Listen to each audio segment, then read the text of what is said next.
Hi Cancer, this is your mid-November 2021 reading. So the song that I got on shuffle for you guys is Fade by Lewis Capaldi. Definitely check that out. There could be a message in there for you guys. But yeah, we're gonna go ahead and get started. For Cancer. All right, your overall energy, we have the Tower.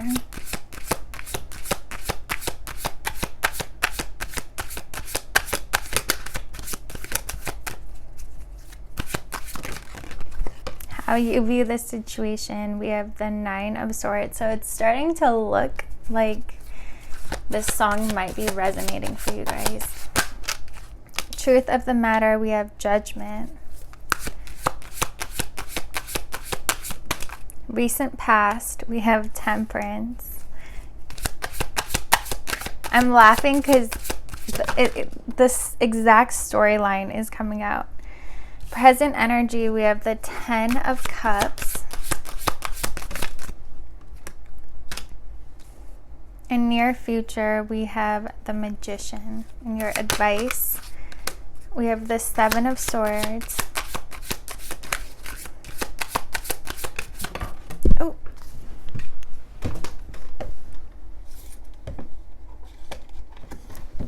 Justice. And one more. And Death. Okay. Oh man. Bottom of the deck, we have Lovers, Seven of Wands, and Three of Cups. Okay, so with the song, what it kind of, some of the lyrics, when I put it on shuffle, I was listening to it. It was talking about how when everything, it's like you feel like everything's finally smooth. You finally have everything together again, and then this person just comes in and they like take your breath away. They literally cause this tower moment, but it's because there's such a strong and powerful bond between the two of you. Like it does feel like your twin flame connection, where that kind of power, like that kind of energy between two people, you'll never experience. You can't experience in any other connection. So for a lot of you, it does feel like someone from your past is popping back up. And how you view the situation, we have the Nine of Swords. It's gonna confuse you, because for some of you, it could be that you're actually in another connection, or you're starting to talk to someone new, or your focus is elsewhere where you feel like that's where your future is, right? But it feels like this person coming in, you can't, if you're honest with yourself, you want them. You can't say no to them. You can't ignore them, even though it's like you might be in a very lovely connection and have, you know, like everything might be going smoothly for you, but then this person comes in and it's like they remind you that you're alive. Like I don't know, it just feels like this powerful spiritual bond between the two of you that neither of you can deny. Truth of the matter, we have Judgment, and I do feel like it's your higher selves calling you to one another.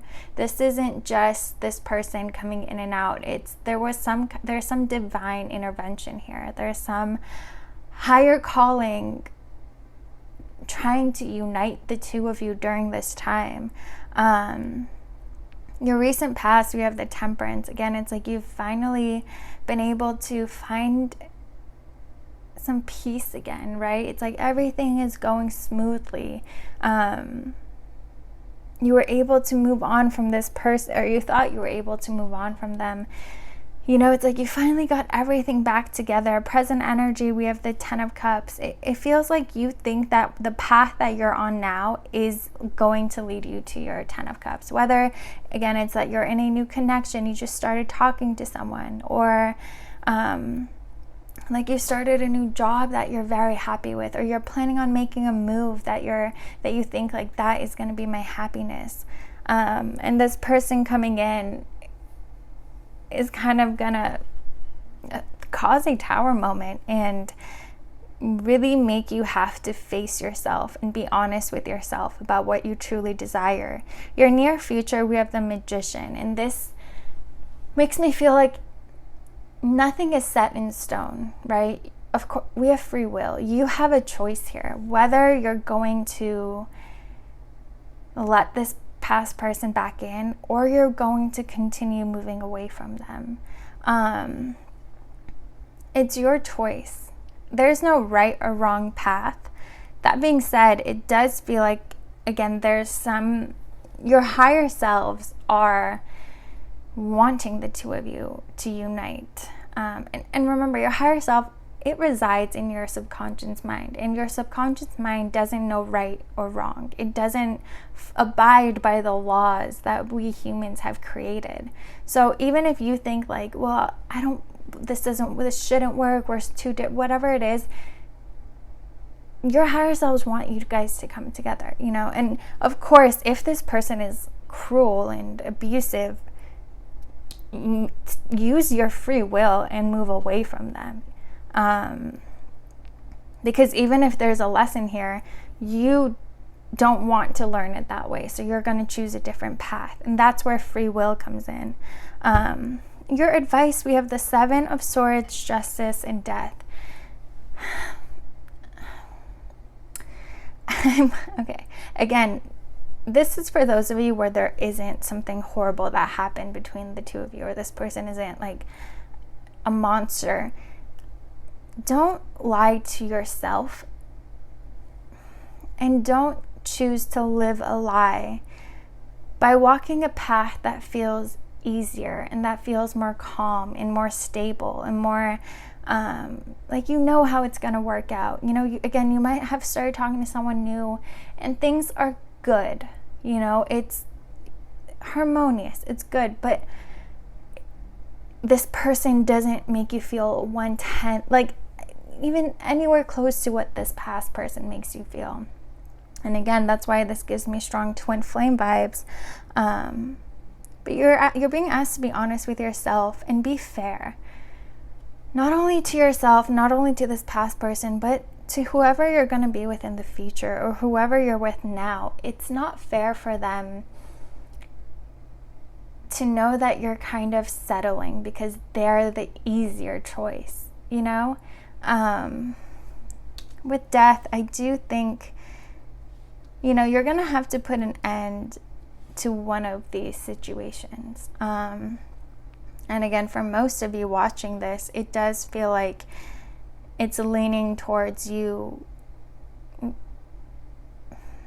letting this past person back in.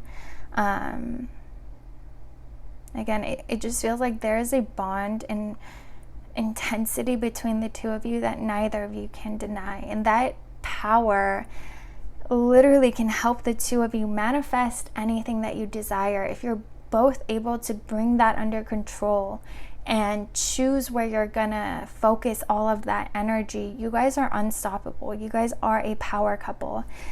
If this was a very on and off connection, it feels like neither of you were able to control the intensity between the two of you. And if you're gonna let them back in, you guys have to work on this. You guys have to work on not like going to therapy, because it's not that kind of help that you need. You guys need to work on alchemizing this power, this intensity that gets created when the two of you are together.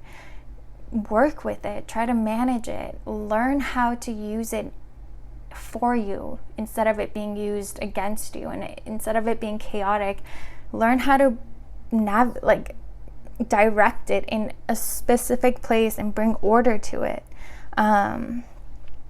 It just feels like a very, very, like you guys are a true power couple. If you would, I just feel like you guys really have to be honest with yourselves here. And it's not about, it doesn't feel like human rules apply. Like if you go to a therapist, they can't help you because this connection isn't human. It's too divine, it's out of this world. So what you consider good and bad, what you consider right or wrong, just those can't apply to this sort of connection. And again, that's why you're really being asked to go within and be honest with yourself, because I feel like if you were, you would realize that you want this person more than anything. You want this to work, and it can. You guys just have to work on, managing it, work on alchemizing the energy, work on using it to manifest, focusing the energy. You have to focus all of that energy between the two of you in a specific direction. Again, it just feels like you guys can have anything in this world. You guys can achieve anything, do anything, because it's like that energy between the two of you is like a life force, and whatever you want, you can feed that energy to, and it manifests almost immediately. That's how much power you guys have between the two of you. You really just have to practice and work on being able to focus it. And a lot of people, if you're interested, there's, like a sexual magic where it's through that intimacy that they're able to focus all of that energy and manifest. So for normal people, if it would take like a month to manifest something, for the two of you, it's like a day. That's how powerful the two of you are. But that being said, if that power isn't controlled, isn't focused, it's chaos. And it will work against the two of you if you guys have no control over it. You guys have to learn to tame it, and you have to work together on this. But yeah, this is... Some of you might be afraid of going back, or like pissed that I'm even saying this, because it was so on and off. Like you guys kept trying to make it work, but it couldn't. But again, I feel like it's because you were looking at this connection like a normal human connection, where it's not. You guys have a very divine, powerful gift, like a blessing. Like here, you two being together, you can have anything in the world. All you have to, the hard part for the two of you is learning to alchemize your energy. So you guys might want to like work with a spiritual teacher, or someone who's familiar with manipulating their own energy and redirecting it. Because I feel like there is a strong love between the two of you. You guys have everything, except it just feels like this external energy always gets in the way. It's so intense that it can turn into anger or to jealousy or to whatever, because it's not tamed by the two of you, because it's not focused and controlled. All right, Cancer, I hope you guys enjoyed this reading. If you did, please like, comment, and subscribe, and I will see you guys next time.